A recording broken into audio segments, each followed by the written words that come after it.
He's coming.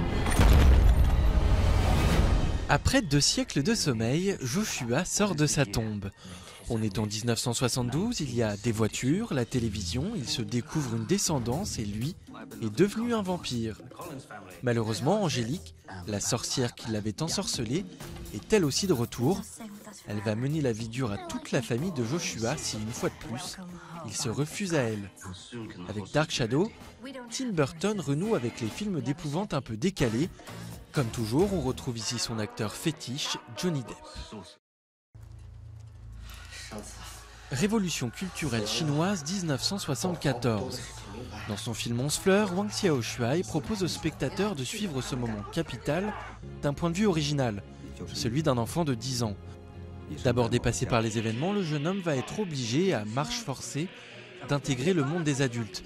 Un récit engagé, marqué par les souvenirs personnels du réalisateur, en compétition pour le festival du film asiatique de Deauville.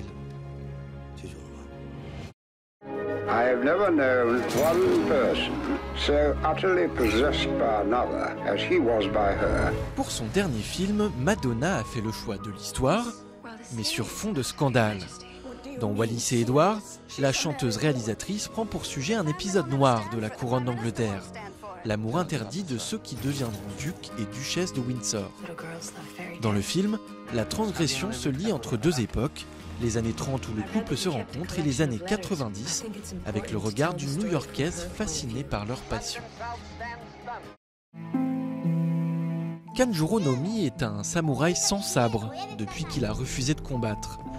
Sur les routes, il erre avec sa fille Tae quand tous deux tombent entre les mains d'un seigneur excentrique. Pour échapper à la mort, Kanjuro no Mi accepte un étrange défi, faire sourire le jeune prince triste. Chaque matin pendant 30 jours, Kanjuro no Mi va monter un nouveau spectacle. Saya Samurai est le dernier film du prodige du cinéma japonais Hitoshi Matsumoto avec Takaaki no Mi dans le rôle principal.